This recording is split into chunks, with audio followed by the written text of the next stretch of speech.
J'attends la pluie qui viendra sonner les clochers de la victoire, fixer les esprits de ma voix comme une étoile. Pasteur, oui.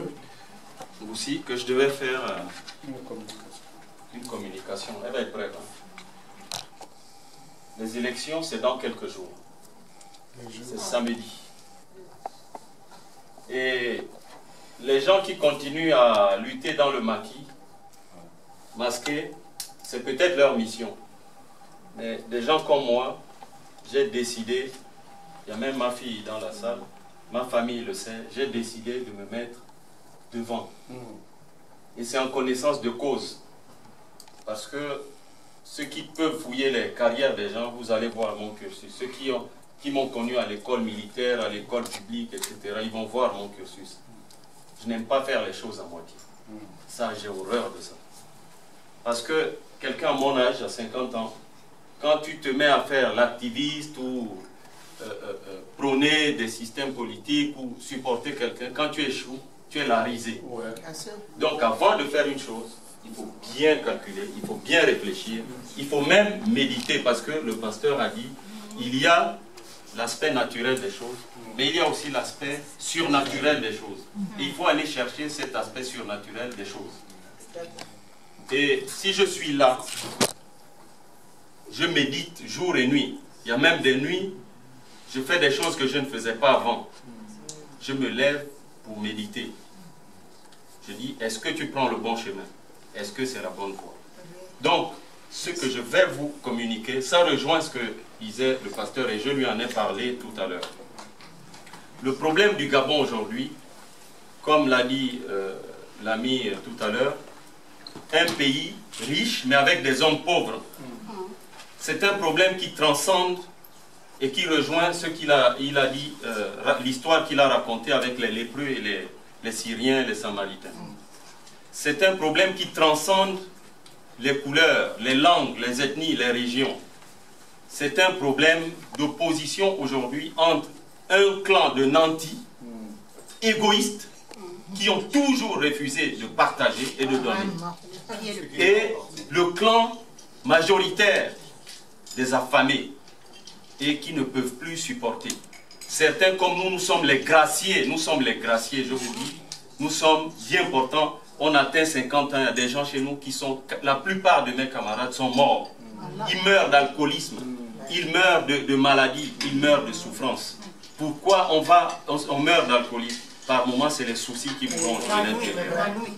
Et aujourd'hui, nous sommes arrivés à la limite. Si vous allez sur ma page Facebook, je n'ai pas dit de 1967 à 2016, 2009, Omar Bongo. De 2009 à 2016, Ali Bongo. J'ai compté année par année. 1967, j'ai marqué l'année. 1968, 1969, et ça fait un listing comme ça. Je dis, mais il y a un problème. Il y a un problème. Quand on voit le listing, là on se dit une année, 365 jours, un quart, disent les scientifiques. Toujours les mêmes qui se répètent et rien ne change. Il y a un problème. Donc, la cause sous-jacente de cela, moi j'ai été au Gabon, je peux l'appeler la loi du casino. Vous savez, les gens qui vont au casino croient toujours qu'ils vont gagner. Ils bossent dur devant les machines. Mais celui qui gagne, c'est le propriétaire du casino. Parce qu'il a déjà truqué les machines. Vous comprenez? Il les a truquées. Et ceux qui viennent là, c'est le miroir aux alouettes. En fait, ils s'appauvrissent. Ils enrichissent celui qui a la machine. La machine chez nous, c'est la machine Bongo PDG. Une machine à tricher les élections. Une machine à expolier les peuples, à prendre toute la richesse et en jouir et en abuser jusqu'à exabuser, j'invente même un mot. C'est ça la limite. On atteint le point, en mécanique on appelle ça la limite d'élasticité. Quand vous tirez un élastique, au bout d'un moment, il doit rompre. La loi du casino. Comment est-ce qu'on peut sortir de la loi du casino? Je rejoins le pasteur Moïse qui a sorti, dit-on dans ces livres-là, le peuple hébreu de 400 ans d'esclavage. C'est quelqu'un qui avait vécu au palais. Donc il n'y avait que des gens qui connaissaient comment fonctionnait ce système. C'est ça la mécanique, c'est ça la maîtrise des processus, qui étaient les seuls à être au même, avec assurance, de démanteler les mécanismes de ce monstre. Et ils le font, la vie c'est les âges. Si vous regardez bien, 7 ans, 14 ans, c'est des multiples de 7. Ils ont 70 ans. Si vous faites la moyenne de tous ceux qui sont aujourd'hui en tête de nos listes. C'est des septuagénaires. Le 7, c'est pas un chiffre à la légère. C'est l'âge où bientôt ils vont quitter ce monde. Ils veulent gracier aussi les Gabonais. Donc, c'est pas étonnant que ce soit des caciques, ce qu'on appelle les caciques. C'est pourquoi j'appelle ça le réveil des caciques. Les caciques ont ouvert les yeux. Et il fallait bien quelqu'un qui permette à ces caciques de se réveiller. Maintenant, nous entrons à la deuxième phase. C'est le réveil des peuples. Comment le peuple va-t-il se réveiller? Il a un premier instrument qu'il va utiliser samedi. C'est le vote. Mais je vous ai parlé de la loi du casino. C'est truqué. C'est truqué. Les machines sont truquées. Quand on achète les cartes d'électeurs, c'est parce qu'on sait pourquoi. Quand là, j'ai ma soeur à Toulouse, elle va prendre sa carte d'électeur et quelqu'un qui représente la Sénat lui dit, tu votes pour qui? Elle est obligée de lui dire, mais vous êtes venu donner les cartes ou demander pour qui on vote? Pourquoi? Quand on vous propose de l'argent en retour de votre carte, quand on fait des enrôlements presque en catimini, c'est parce qu'il y a quelque chose derrière. Donc, c'est ça, c'est par là que nous devons commencer à prouver aux gens que nous nous réveillons. Nous allons voter, et pas n'importe qui, celui vers qui l'énergie de toute la nation est aujourd'hui focalisée. C'est comme une lance, c'est la pointe de la lance. Et c'est par là qu'on peut casser. Si vous voulez casser une vitre, ce n'est pas la peine d'utiliser les vitres blindées, les gros cailloux, ça ne cassera pas. Par moment, si vous avez vu dans les trains, ce n'est pas des gros marteaux, c'est des poinçons, on appelle ça. C'est la pointe là qui casse. Donc la pointe aujourd'hui du poinçon, la tête du poinçon, c'est Jean Ping. Et les caciques l'ont reconnu, nous allons le reconnaître.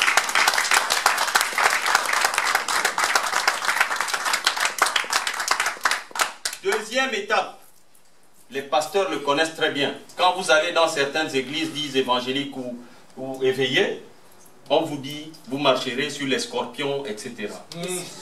Sur les serpents. Les serpents. Et sur toute la puissance de Ali Bongo. Exactement, pasteur. Donc, comme disent les deux pasteurs, les deux hommes de Dieu, comment le peuple va se réapproprier son Gabon? On va commencer par fouler le sol du Gabon. C'est notre énergie qu'on va, nos racines qu'on va replanter. C'est pourquoi tout à l'heure, j'avais dit à Grégory de faire une pause quand vous avez vu la vidéo. Quand vous avez vu cette foule-là, quel que soit le résultat, vu que la machine du casino est trafiquée, quel que soit le résultat, nous allons maintenant, le peuple, après avoir voté, doit montrer qu'il est réveillé. Il a les yeux ouverts. Il doit prendre possession ce jour-là, quel que soit le résultat, de toutes les rues du Gabon. Nous, ici en France, on doit se réunir dans les rues, montrer au monde entier que nous ne sommes plus dans les maisons. Si vous avez volé notre victoire, nous montrerons au monde entier que nous sommes en deuil, mais nous ne nous laisserons pas faire. Si on a gagné, nous prendrons quand même les rues, on les foulera, c'est symbolique, il faudra les fouler, toutes les rues, pour dire que les choses du passé sont terminées. Mais si on a volé notre victoire, il y a un élément à faire. C'est ce qu'on appelle, les Martin Luther King l'a expérimenté, Gandhi l'a expérimenté, Mandela l'a expérimenté. C'est des hommes spirituels qui l'ont expérimenté. Ça s'appelle la désobéissance civile. Je vous ai parlé du casino. Pour que le casino vive, il faut des gens qui aillent jouer. Si la machine économique du Gabon, puisque c'est un pays riche avec des peuples pauvres, si on veut la gripper, les Gabonais, en prenant possession des rues, ne doivent plus aller travailler dans ces machines, qu'elles s'appellent administration illégitime, qu'elles s'appellent entreprise privée illégitime. Les Gabonais ne doivent plus aller mettre leur énergie Parce qu'on a parlé ici de l'esclavage. L'esclave, c'est quelqu'un qui continue à donner son énergie au maître.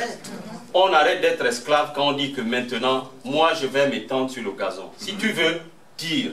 Si tu veux, tue. Mais moi, je ne te donnerai plus mon énergie. Je ne bâtirai plus des pyramides pour toi.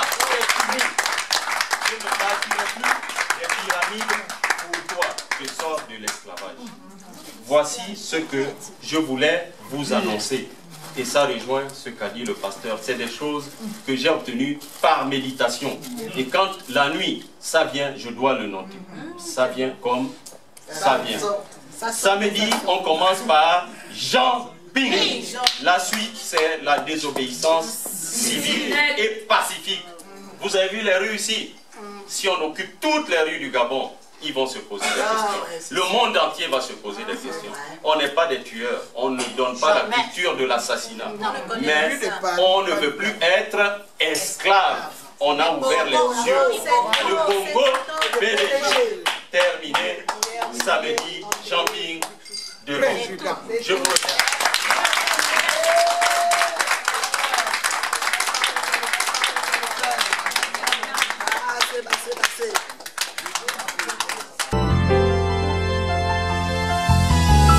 Mes anges pleurent assis sous les rodins de bois. Ils se tiennent la tête à deux mains. Ils disent que le village est mort et que les sages ne sont plus à leur côté. Ils m'annoncent que la maison est vide. Mes anges sont tristes, mes anges me sollicitent. Mon absence leur pèse. Ils me disent qu'ils m'attendent. Ils me demandent pourquoi je reste loin. Ils s'interrogent sur ce qui ne va pas.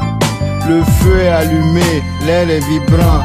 Mes anges s'agitent, ils me secouent. L'eau est prête, ils hurlent. Reviens vers nous, avec nous, chez toi.